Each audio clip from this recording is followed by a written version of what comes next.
Radharani ki jai. So I want to do a bhajan, which most of you know, but maybe the tune's a little different. The one that we do on Julan Yatra. Shri Radhika Stava.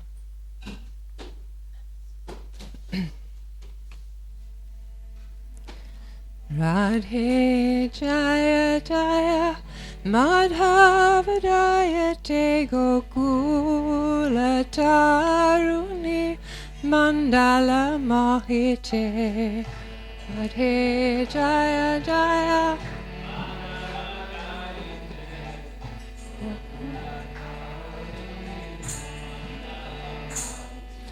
Radhe Jaya Jaya Madhava Dayate Gokula Taruni Mandala Mohite.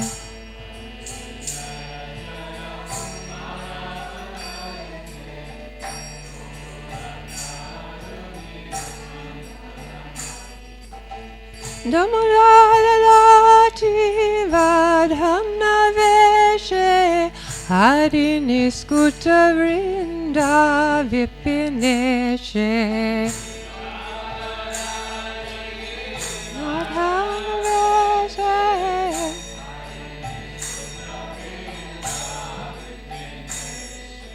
Radhe Jaya Jaya Madhava Dayate Gokula Taruni Mandala Mahite.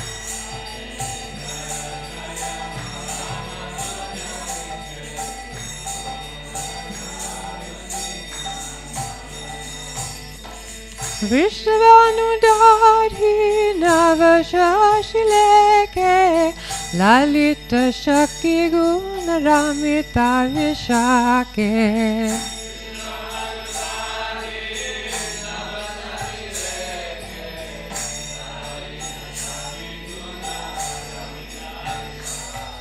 Radhe Jaya Jaya Madhava Dayate Gokula Taruni Mandala Mahite.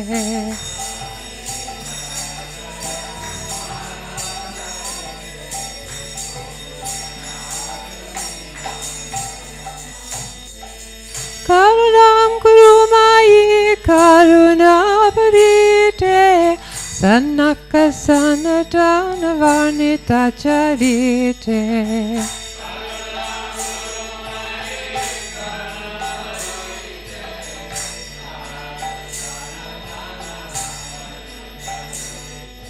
Radhe Jaya Jaya Madhava Dayate Gokula Taruni Mandala Mahite.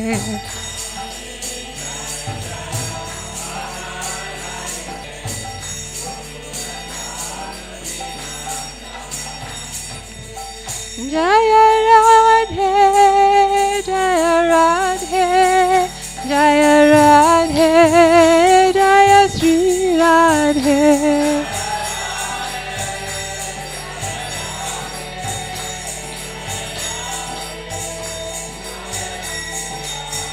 Jaya Radhe Jaya Radhe Jaya Radhe Jaya Sri Radhe.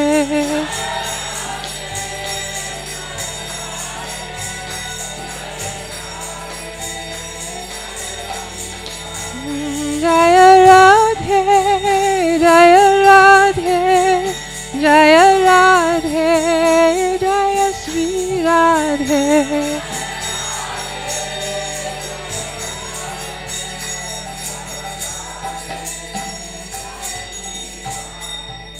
Jai Vishabhanu Dulali Shrimati Radharani ki jai. O Radha, O beloved of Madhava, O you who are worshipped by all the young girls of Gokul, all glories unto you, all glories unto you. You who dressed yourself in such a way as to increase Lord Damodar's love and attachment for you, O Queen of Lord Hari's pleasure grove, Vrindavan, which is the pleasure grove of Lord Hari, O new moon who has arisen from the ocean of King Vrishabhanu, O friend of Lalita, all you who make Vishaka loyal to you, due to your wonderful qualities of friendliness, kindness, and faithfulness to Krishna, all you who are filled with compassion, all you whose divine characteristics are described by the great sages Sanaka and Sanatana, O merciful Radha, please be merciful to me. Jai. So, what a special day this day is, because of course we know there's no king in Vrindavan, there's only a queen, and that's Srimati Radharani. So she's described as sweetness personified. And she came today to display her eternal pastimes.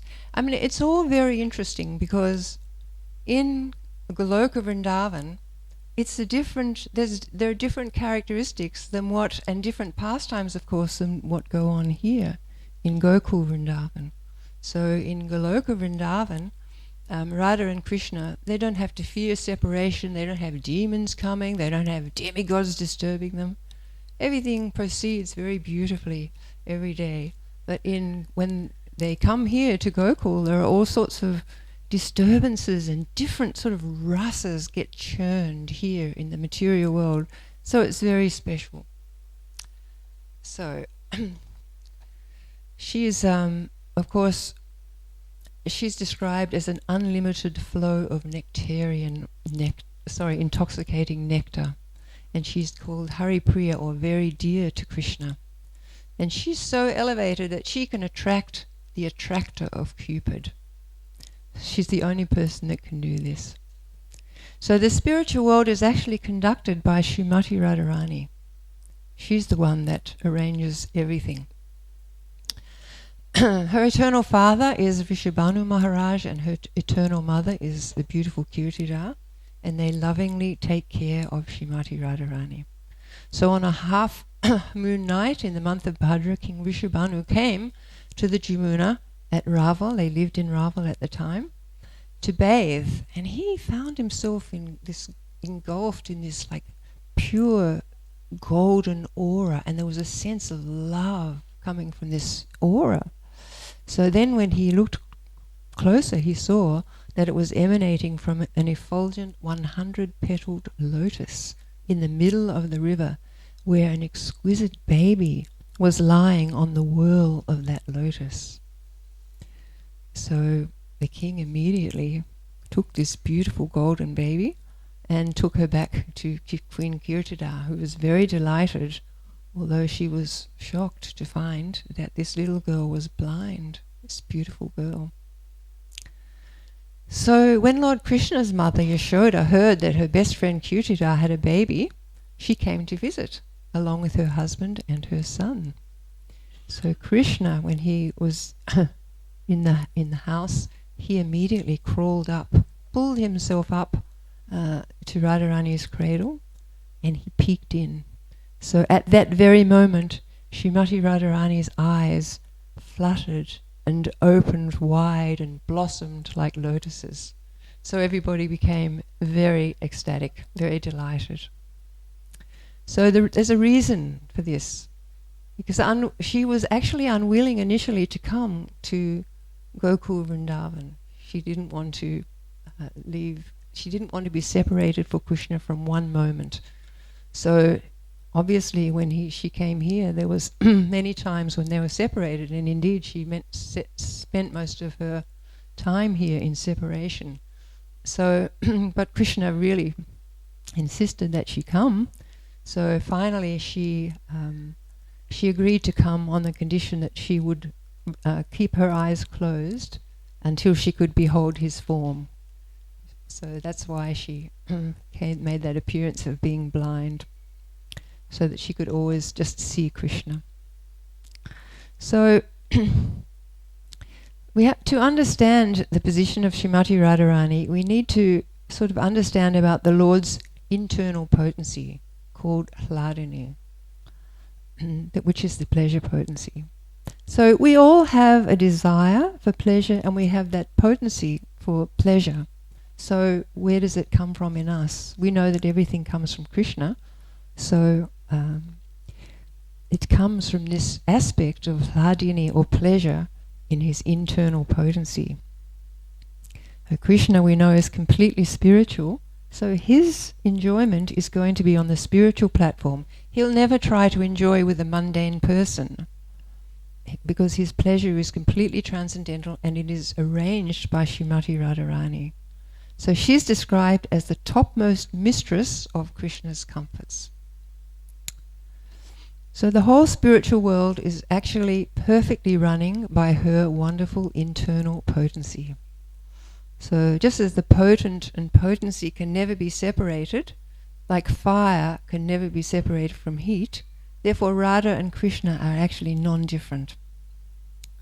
So to explore how exceptional Srimati Radharani is, we're going to go to the Chaitanya Charitamrita, which is just so full of nectar. It's an ocean of nectar. So we're going to start off in the Adi Leela chapter 4, because there's lots of clues here in this 4th chapter about Srimati Radharani.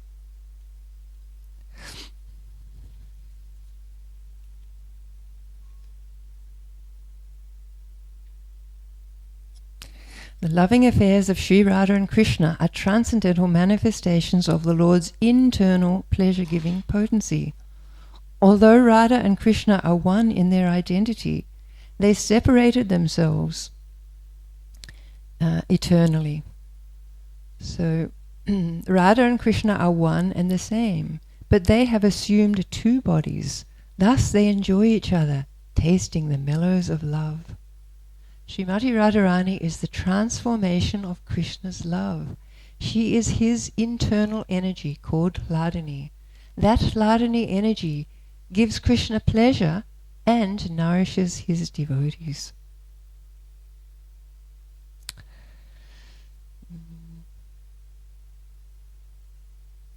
The essence of the hladini potency is love of God. The essence of love of God is emotion, bhava. And the ultimate development of emotion is mahabhava. So as we go up the stages from Shraddha to Prem, we come to bhava. And it's pretty ecstatic. It's not quite there at Krishna Prem, but it's way up there. But Srimati Radharani, her bhava is so strong, that emotion, that wonderful, thrilling love she has for Krishna is so strong that it's called mahabhava. And nobody else displays that except Lord Chaitanya, because he's Srimati Radharani, he's come in Srimati Radharani's mood. He exhibits that in his pastimes. There's pastimes at the end of madness in the Gambhira. That is the feelings of Srimati Radharani.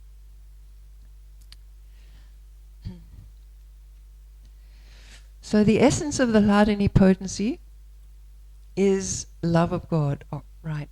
And the ultimate development of emotion is a mahabhav. Shri Radha Thakurani is the embodiment of mahabhav. She is the repository of all good qualities and the crest jewel among all the lovely consorts of Lord Krishna. Her mind, senses and body are steeped in love for Krishna. She's Krishna's own energy and she assists him in his pastimes. The beloved consorts of Lord Krishna are of 3 kinds: the goddesses of fortune, the queens, and the milkmaids of Raja, who are the foremost of all.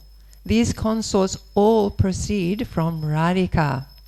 Just as the fountainhead Lord Krishna is the cause of all incarnations, so Shri Radha is the cause of all these consorts. The goddesses of fortune are partial manifestations of Srimati Radhika, and the queens are reflections of her image. The Vrajadevis have diverse bodily features. They are Srimati Radharani's expansions and the instruments for expanding rasa. Radha is the one who gives pleasure to Govinda, and she is also the enchantress of Govinda. She is the be-all and end-all of Govinda and the crest jewel of all his consorts. The transcendental goddess Srimati Radharani is the direct counterpart of Lord Shri Krishna. She is the central figure of all the goddesses of fortune. She possesses all the attractiveness to attract the all-attractive personality of Godhead. She is the primeval, internal potency of the Lord.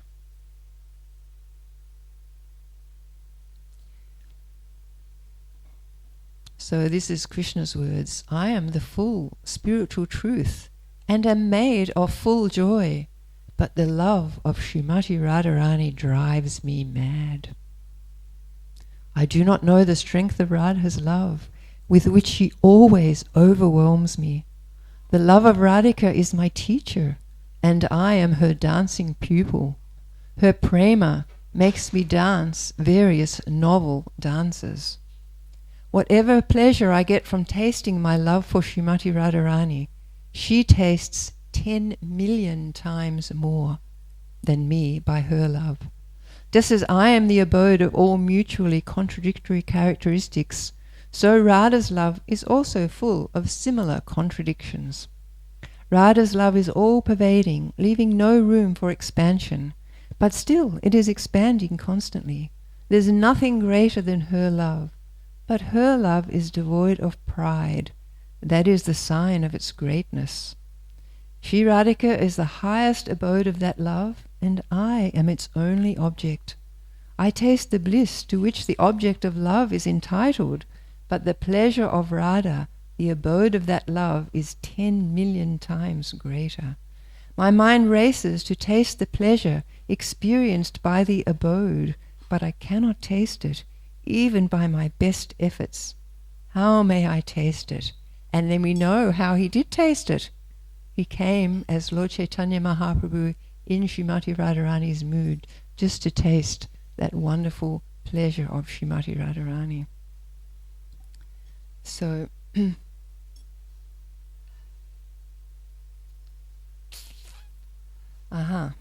So now, Raghunath Das wrote one of his books. His books are beautiful. They're all in separation of Srimati Radharani. One's called Premam Bhojamaranda. And because we know that Raghunath Das and Krishnadas Kaviraj were neighbours. They lived together on the bank of Radhakund, and every day Krishnadas Kaviraj would come for some hours to listen to Raghunath Das talking about Lord Chaitanya and pastimes. And of course he became very familiar with Raghunath Das's feelings and writings, and so he actually included them in the Chaitanya Charitamrita. So the essential part of love of Godhead is called Mahabhava, transcendental ecstasy, and that ecstasy is represented by Srimati Radharani. Among all the gopis of Vrindavan, Srimati Radharani and another gopi are considered chief. However, when we compare the gopis, it appears that Srimati Radharani is the most important, because her real feature expresses the highest ecstasy of love. The ecstasy of love experienced by the other gopis cannot be compared to that of Srimati Radhika. The body of Srimati Radharani is the veritable transformation of love of Godhead. She is the dearmost friend of Krishna, and this is known throughout the world. I worship Govinda, the primeval Lord, who resides in his own realm, Goloka, with Radha, who resembles his own spiritual figure, and who embodies the ecstatic potency of Hladini.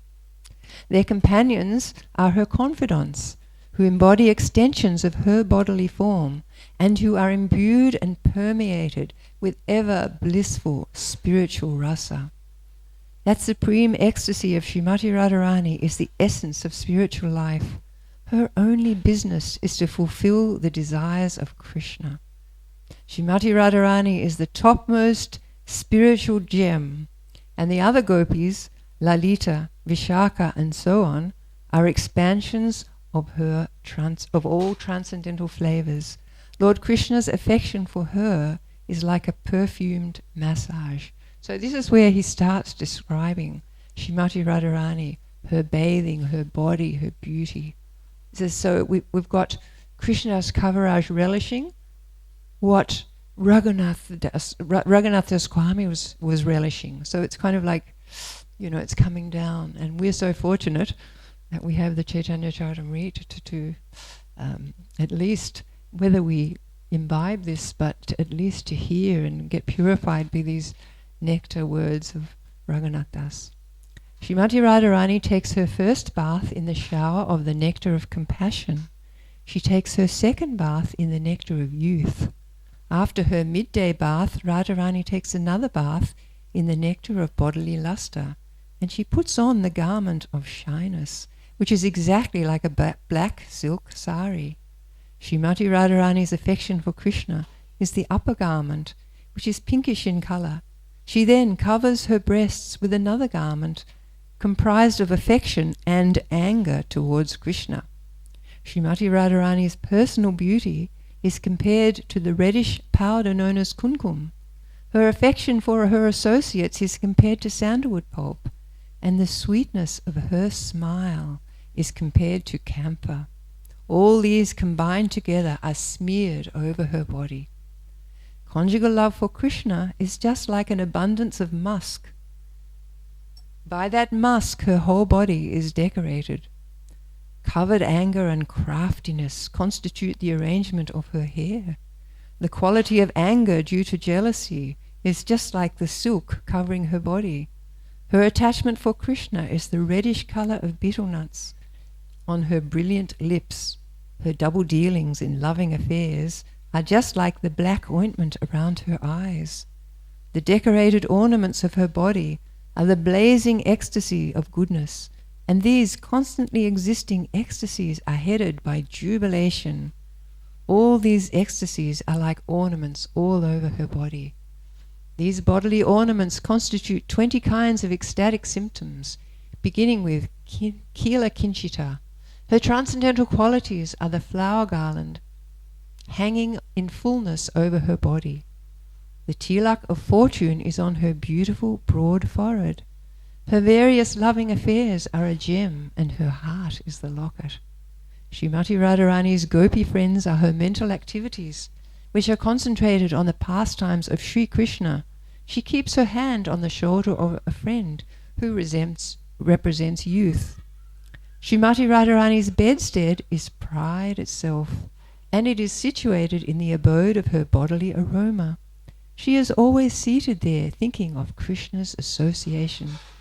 Srimati Radharani's earrings represent the name, fame, and qualities of Lord Krishna.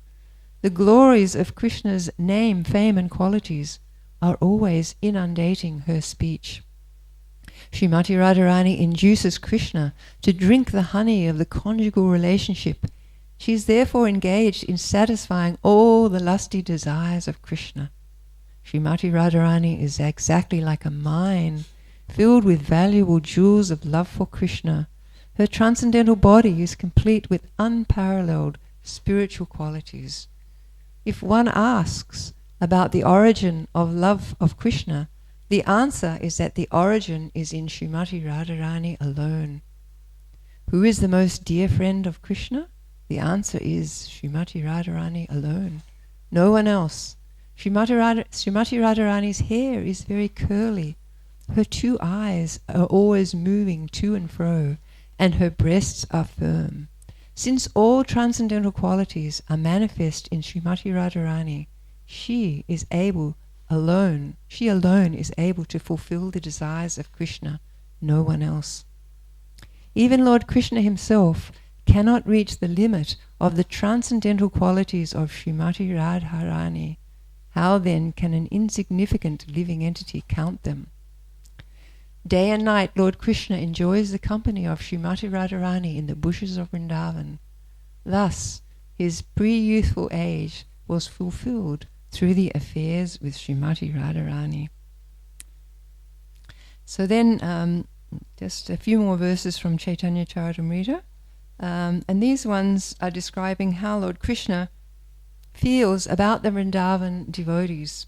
And this, he left as a youth, he left Vrindavan to go to Mathura and to perform his pastimes of annihilating the demons and protecting the devotees. So he had to live in separation from Srimati Radharani and all the residents of Vrindavan.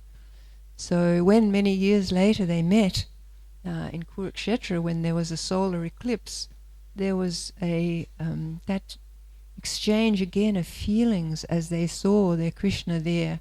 And of course it was in a different circumstance, because he was dressed up in his kingly opulence, and he had so many wives and servants, and his armies were there.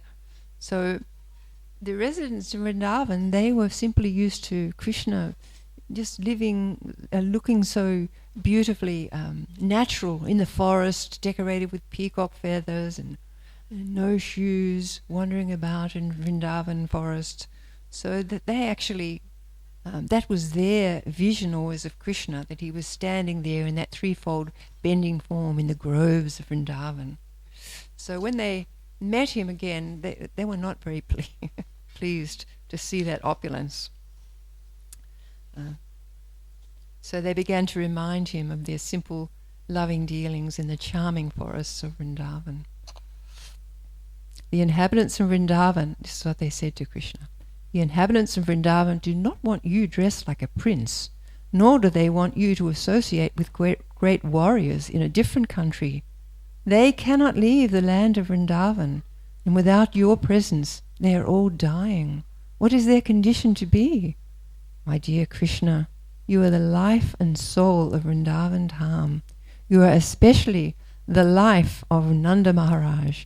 You are the only opulence in the land of Vrindavan, and you are very merciful. Please come and let them all live. Kindly keep your lotus feet again in Vrindavan. After hearing the statements of Srimati Radharani, Lord Krishna's love for the inhabitants of Vrindavan was evoked, and his body and mind became very perturbed. After hearing of their love for him, he immediately thought himself to be always indebted to the residents of Vrindavan. Then Krishna began to pacify Srimati Radharani as follows. My dearest Srimati Radharani, please hear me. I'm speaking the truth. I cry day and night simply upon remembering all you inhabitants of Vrindavan. No one knows how unhappy this makes me. Sri Krishna continued, all the inhabitants of Vrindavan Dham, my mother, my father, cowherd boyfriends, and everything else are like my life and soul. And among all the inhabitants of Vrindavan, the gopis are my very life and soul. Among the gopis, you, Srimati Radharani, are the chief. Therefore, you are the very life of my life. My dear Srimati Radharani, I am always subservient to the loving affairs of all of you.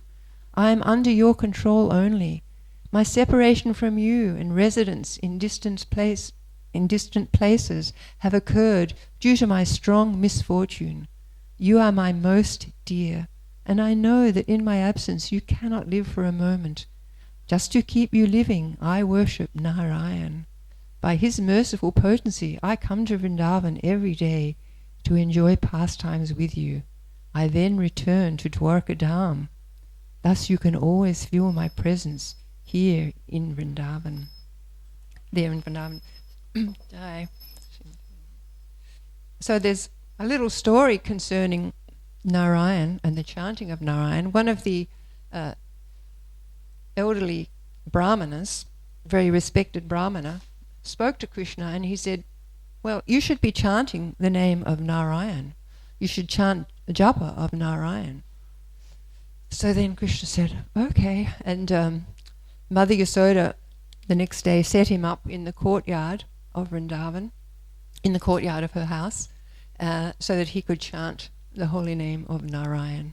So then he began to chant Narayan, Narayan, Narayan, Narayan, Narayan, Narayan, Narayan, Narayan, Narayan.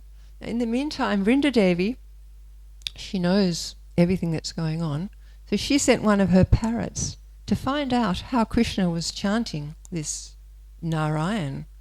So the parrot came to Krishna and spoke to him that, Vrinda Devi wants to know how you're going with your Narayan. And Krishna said, oh, I just wish I could hold a stream of nectar. And the parrot started to sing, dhara, dhara, because that means there's catching that stream of nectar. And the parrot got all excited and was saying, dhara, dhara, dhara, dhara, dhara, dhara, dhara. Krishna was like amazed. And then suddenly he perked up. And then under his breath, whispering, he started to say, Radha, Radha, Radha. And as he was saying Radha, Radha, Radha, the tears were streaming down his cheeks.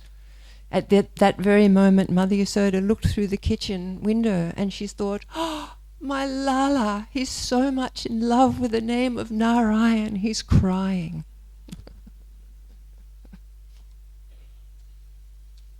So I wanted to talk a little bit about,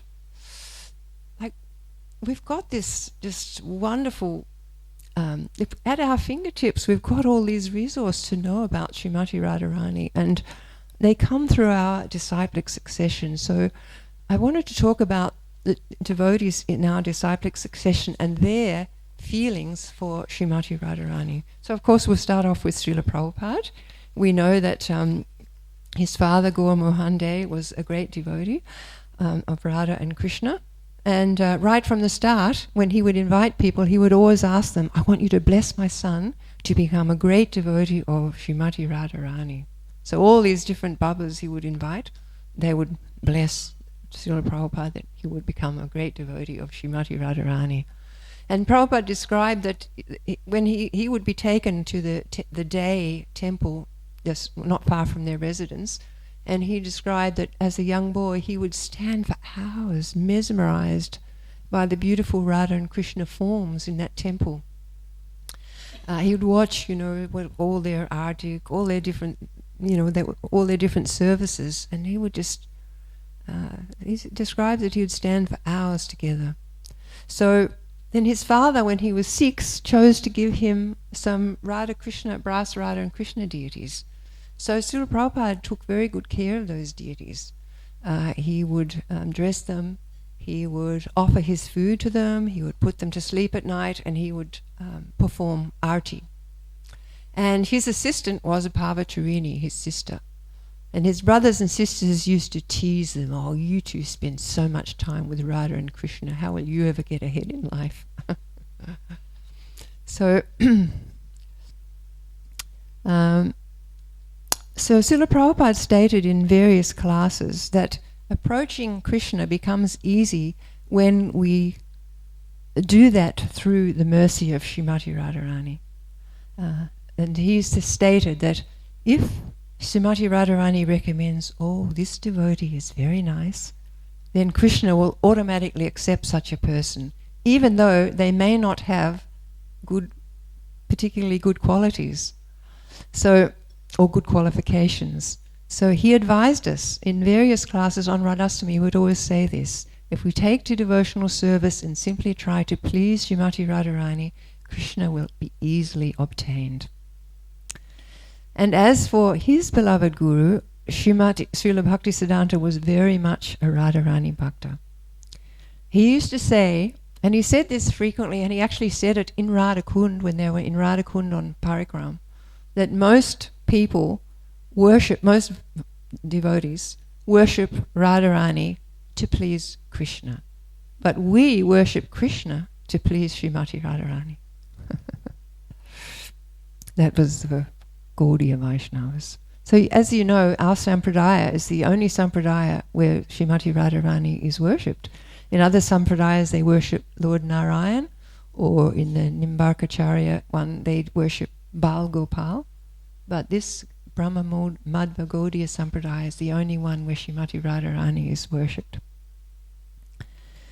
So the first time Srila Bhaktisiddhanta saw Srila Gaurkishore, Srila Gaurkishore had nothing, he carried nothing, he just had his beads and one other thing he had in his hand, I can't remember, and he just wandered. So when he came to Mayapur and Srila Bhaktisiddhanta saw him, he was singing, and he was like calling out and weeping and singing, and it was a bhajan about Srimati Radharani.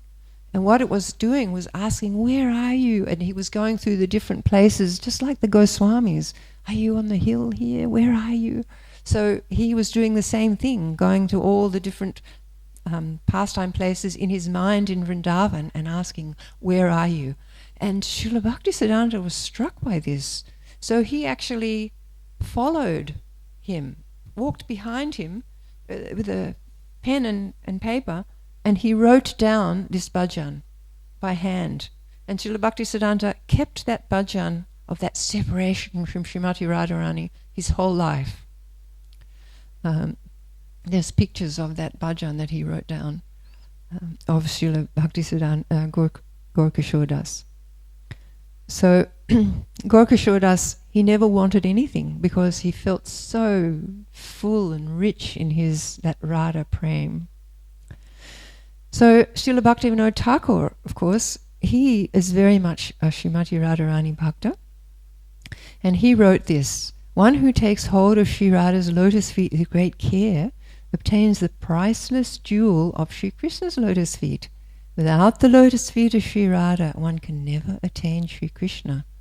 All the Vedic scriptures declare that Krishna belongs to the maidservants of Sri Radha.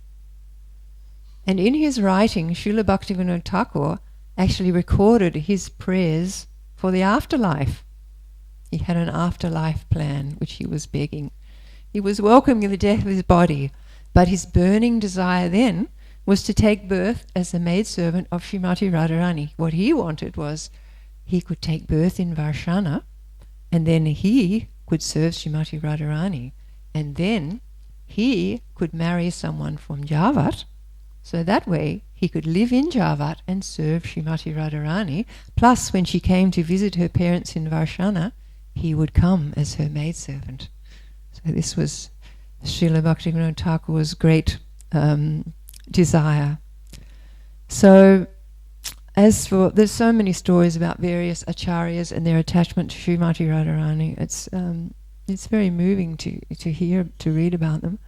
So as for the Goswamis, now we know that Sanatana Goswami wrote the Brihad Bhagavatamrita, and the purpose was to find the greatest devotee of Krishna. This is the first part, the first section. How to find the greatest devotee. So he was going from one devotee to the other, to the other, to the other, saying, you're the greatest devotee. And then he would get moved, no, I'm not the greatest devotee. So they would always move him on to a devotee that they felt was superior. And finally he came to Uddhava. And Uddhava, he revealed to Narad Muni that the greatest residents, the greatest devotees are the residents of Vrindavan. And then he said, of those residents of Vrindavan, the gopis of Vrindavan were and eternally are the dearest to Krishna. And then we know who is the topmost gopi. So there in that Brihad Bhagavatamrita, Sanatana Goswami is proving Srimati Radharani's superiority as the greatest devotee of Krishna. So also, Sanatana Goswami, in his personal dealings, he gave the utmost respect to Srimati Radharani. One day, his brother Rupa Goswami decided to make some kheer for Srimati Radharani and to offer. And suddenly a young, beautiful girl came, and she had milk, and she had rice, and everything required for kheer. So he took, and he was thinking, wow, this is Krishna's mercy. This is just what I was thinking to make. So he made some beautiful kheer for Srimati Radharani, and he offered it with much devotion, and then he invited Sanatana Goswami to come. So Sanatana Goswami was like, this kheer is so nectar. How is it so beautifully tastes? It tastes like it's completely from the spiritual world. And then he said, oh, where did you get the preparation? Because Rupa Goswami was just a beggar under a tree, you know. So he said, where did you get the preparations? And he said, oh, a beautiful young girl has come, and I was just thinking to make this as an offering for Srimati Radharani. This beautiful young girl came and gave me all the ingredients. And then Sanatana Goswami, what are you doing? That was Srimati Radharani. We're trying to serve her. She should not be coming to serve us. Please don't think like that anymore. So Rupa Goswami was chastised. So then Rupa Goswami himself, of course his books They reveal wonderful pastimes. And we know that Srila Prabhupada translated the Nectar of Devotion so early. 1970 translated the Nectar of Devotion. And it's such a unique book. And there's so many beautiful pastimes of Radharani in there. It's such a personal thing. I mean, you know, when we read Nectar of Devotion first, we were kind of like impersonalists when we first joined up. You know, you've got to do this and you should do that and you should do that. There's all these wonderful pastimes there about the devotees and the way they interact, and it was just like, wow, it was a real eye-opener for all of us in those days, as it is for anyone who picks up Nectar of Devotion. For a while the devotees were distributing Nectar of Devotion in Australia as a book on the street. Imagine getting a Nectar of Devotion. So, okay, Raghunath Das. Okay, Raghunath Das, he lived on the bank of Radhakund, and he burned in separation from Srimati Radharani for 45 years. And his writings are just so like dripping with that love for Srimati Radharani. So he didn't have a kutir at this time, and he would just sit by Radhakund and chant ecstatically. He'd just become completely absorbed. And one time Sanatana Goswami was passing, and he noticed Raghunath Das completely absorbed there on the bank of Radhakund. And then he noticed there was this beautiful girl standing behind him. She was perspiring, and she was holding out her apron over his head so that he'd be sheltered. And he walked on, and he realized, oh my gosh. So he spoke to Raghunath Das later, and he said, do you realize that Srimati Radharani was there protecting you? She's not our servant. You have to build a kutir. But it took another event, which we won't go into, with Krishna having to protect Raghunath Das from a tiger. Then Raghunath Das finally built his kutir. And then we have Gopal Bhatta, his guru, Prabodhananda Swami, has written about Srimati Radharani in very intoxicated language, you know, very much Radha Prem. He glorifies her lotus feet, and he feels his whole reason for living is Srimati Radharani's seva. He writes that she's an ocean of skills for pleasing Krishna. She's an ocean of kripa for all souls. So his one ideal is to serve Srimati Radharani's lotus feet lifetime after lifetime. So this is the mood of his guru, Prabodhananda Swami, and he, Gopal Bhatta, imbibed that mood of that love for Srimati Radharani, and he passed it on. He had many disciples, and he passed on this mood to his disciples. So then we have Srila Jiva Goswami. So after composing 550,000 Sanskrit verses, he wrote the Gopal Champu, which is all about Radha and Krishna's pastimes. And Jiva Goswami states that in life or death, his only desire was to take Srimati Radharani's lotus feet and serve them. So then the sixth of the Goswamis is Raghunath Bhatta. So we know what Raghunath Bhatta's main service was. It was reciting Srimad Bhagavatam. And he could do it. He had a beautiful voice, and he would sing it in various tunes. And for several hours a day, he would recite Srimad Bhagavatam. So we know the author of Srimad Bhagavatam, Sri Vyasadeva, was instructed by Narad Muni. And Narad Muni himself was so anxious to taste this nectar of the gopis that he took bath in Radhakund, and he in Kusum Sarovar, and he came out as the Gopi Naradi. So he was able to have experienced pastimes in conjugal love with Krishna. So he is the guru of Vyasadeva. So he imbibed that love for Srimati Radharani in his disciple. So then Sri Vyasadeva has glorified in many Puranas Srimati Radharani. He's described her. But in Srimad Bhagavatam, we don't find Srimati Radharani's name. So Vyasadeva's glorious son, Sukadeva Goswami, spoke this Srimad Bhagavatam, And he wanted to describe the glories of Sri Vrindavaneshwari. But there were two obstacles. The first obstacle was that many of those hearing Srimad Bhagavatam, those who'd come, there were jnanis, there were yogis, there were pure devotees, there were tapasvis, brahmanandis, all sorts of different moods were there. So he felt a little abashed about, openly talking about Srimati Radharani with them. And the second reason is, in the spiritual world, Sukadev's relationship, he is her Srimati Radharani's parrot. And she would hold him on her left hand. And when he would glorify Krishna, she would take little pomegranate seeds and feed them to Sukadev. So he knew that if he started to talk about Radha, if he even said those two syllables, he would just fall into an ecstatic trance. So we know Maharaj Pariksit only had 7 days. There was no time for him to be falling over in trance. So he did not mention her name, but he only spoke of her as the most devoted one, Aradhani. So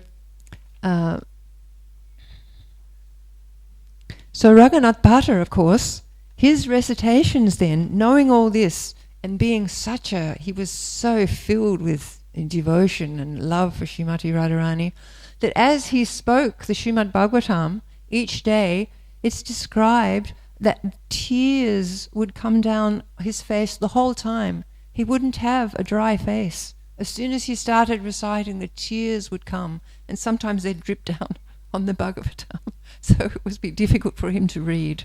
So this was his mood of love to Srimati Radharani. So from these descriptions, we can understand something of the highly elevated nature of our previous acharyas. So one has to wonder how we get to be blessed. We're in this line with these priceless devotees who have such deep devotion to Srimati Radharani and Lord Krishna. So somehow or another we've been blessed. So on this transcendental day, we can beg from Srimati Radharani from the bottom of our poor hearts for her benediction. Srimati Radharani is Krishnamayi. She's filled with Krishna. She's Rasamayi. She's filled with the rasa, or that juicy taste for Krishna prema. So it's described that innumerable goddesses reside at her lotus feet. So may she allow us to always remain at these beautiful lotus feet in perpetuity. Jai. So I hope you have a very Radha-filled day with lots of prayers to Srimati Radharani, because she's very, very kind. She especially is kind on this day, on her appearance day, so we can beg her for mercy and she will reciprocate. Okay, thank you very much. Hare Krishna. Jai Srimati Radharani ki jai.